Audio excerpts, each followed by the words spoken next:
What's up, YouTube? It's another top 5 video. I just want to walk you through my top 5 Spyderco knives. Um, the first one, the first and the second knife are the same knife, but they're modified in different ways. So the first knife is the Spyderco Smock. This one's in oil slicked met emboss black zirconium scales. Front and back. It's got a milled pocket clip here that's also black zirconium oil slick. I hope that's showing up on camera pretty well, but it's got this cool like oil slick. I don't know if it's an anodization or exactly what it is, but it's beautiful either way. This smock went together so seamlessly and is so smooth, just drop shut brilliance. This knife went together really well.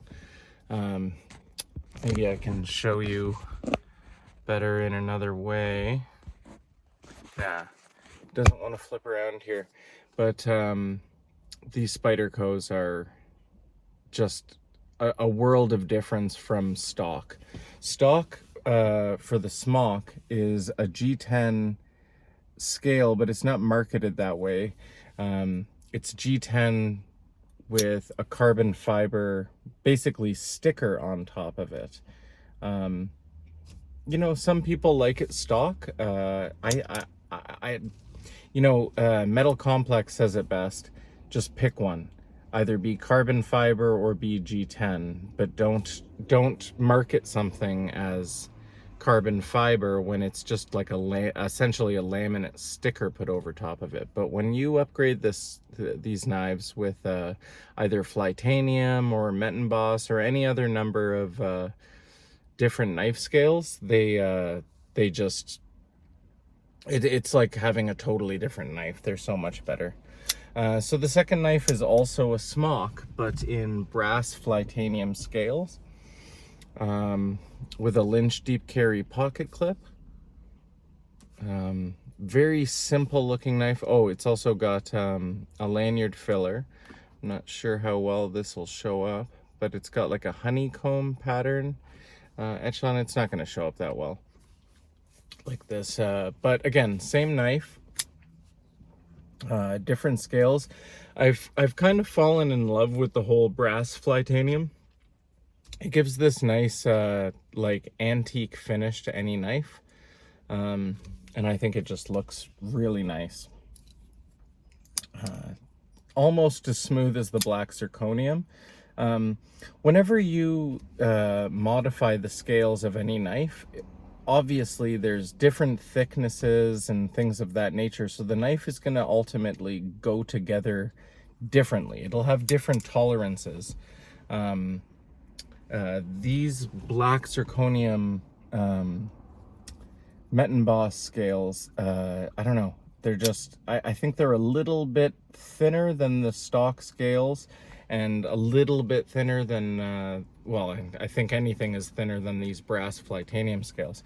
And so it's not loose because there's no blade play, and none of my knives that are modified have blade play.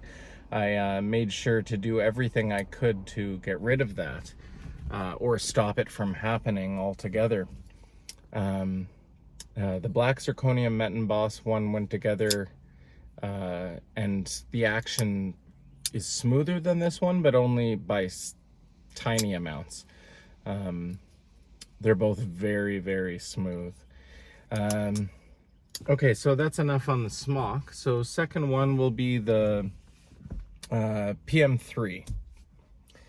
So this is more brass Flytanium scales. These are very dirty, but I kind of enjoy it on the brass. I'm not sure what's giving this, there's scratches all over this and stuff. This particular knife is sort of a beater of mine, even though I've gone ahead and modified it so much. I still need to get a deep carry pocket clip for this, but I have yet to do that. I actually have some other deep carry pocket clips, but I can't remember if any of them are for the PM3. But this is my PM3 nonetheless. It's got a lanyard hole filler here as well, if I can get that to focus. Same pattern as the smock and the brass, but it's I'm not sure what the finish is on these, but I think that that's where this dirt is coming from. I think the etching on these is marking up the brass scales, tarnishing them, as it were. But this is another good example of a knife that got like a heck of a lot smoother after I changed the scales out to these Flytanium scales. This is a great knife. Both of my Para 2 and my Para 3 are both S45 VN. This is a great knife. Just a perfect size, I think, for an EDC. I forget the lengths, but you can look these up. The Para 3 is just an ideal everyday carry pocket knife size. It's pretty similar to the smock. Let's see. Put them up against each other. Yeah, they're almost identical. The smock is a little bit longer, so if you have a little bit bigger hands, it might feel better for you. But like the Para 3 for me, I think I have large hands. The Para 3 for me feels pretty good in the hand, especially in this area where you can choke up here. It's an ideal size. I like the smock size a little bit more. It's slightly longer. It seems to, the handle itself fills your hand a lot more. But again, this one still is a great knife. The third one is my PM2 in brass Flytanium Lotus scales. I really like the contoured finish on the Lotus scales. They go in and out of availability anywhere where you're looking for them. They're very popular, but I heavily suggest them. They feel great in the hand. The contouring is just perfectly placed. This is a fantastic knife, one of my favorites. I really wish that Spyderco would offer some different blade shapes for the PM2 and the PM3. I'd like something more like the Shaman, more of a drop point and not this like bird bill thing. Metal Complex likes to talk about how it looks like a dying pelican. You know, I get that feeling. It's a weird shaped blade and it takes some getting used to. It's this knife, this one and the PM3, they're very useful as an EDC knife. I mean, if all you're doing is opening packages, breaking down some cardboard, I think the PM3 size, in terms of breaking down lots of material and things of that nature, is a little bit more useful. If you're mainly like opening packages and stuff, the length of this is nice if you need to get underneath the cardboard to cut tape and things of that nature. But these scales are fantastic, and this is definitely one of my favorite knives. I'm a big fan of the brass Flytanium. I like my knives to have some weight behind them, and these definitely add some weight. So if lightweight is your jam, brass is not your ideal material for modified scales. Okay, moving on to the very last one, and one of my ultimate favorites is my Spyderco Shaman. This is Metenboss black zirconium all around, so black zirconium scales both sides, and I got a polished black zirconium backspacer. a little bit longer, maybe an inch longer than the standard backspacer that it comes with. Got some jimping here and stuff. It's a good texture for what it is, but I'm not really interacting all that much with the backspacer. But the Shaman has become one of my favorite. I love this knife, this blade shape. This just simple drop point blade is probably, I think, one of the most useful blades that there is. Blade shapes anyway, especially for my uses, which are just pure normal EDC, opening packages, breaking down cardboard, things of that nature. I think this is one of the most useful. But these scales are fantastic. I've said in a bunch of my videos before, this is my most expensive knife.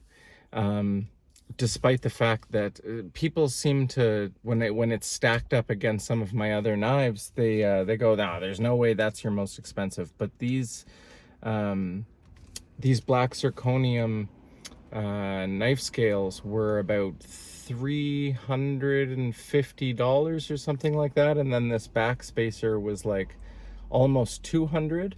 The Spyderco Shaman is obviously not a budget knife, but it's about $300. So altogether, 3, 6. This is like an $800 knife here. In another video, someone made a comment on how it can't be the most expensive one because there was another couple knives in the video, and it was these Demco 80-20.5s with aluminum scales. So the 80-20.5 is like a $450 knife. The only difference is that these scales, they're aluminum, they're not zirconium, they're not brass, they're not titanium. So these scales were, I think, under $100 Canadian. Both of these different styles. That first one was the clip point. This is the shark's foot with some different aluminum scales. So this knife comes originally with G10. It's about $450, but then these scales, because they're aluminum, were like $100 or $90 or something like that each. So yeah, it really cuts down on the cost. I don't think they make titanium ones for these yet, because these have the large pivot. So the first 80-20.5s that came out had the small pivot, and I think you can get titanium scales for those, but not for the large pivot yet, or at least not that I've seen just yet. Anyway, that was my top 5 Spydercos. Let me know what you think in the comments. And if you want to see any other top 5 videos, I'm thinking of doing one on my top 5 Kaisers. Kaiser's one of my favorite knife manufacturers right now.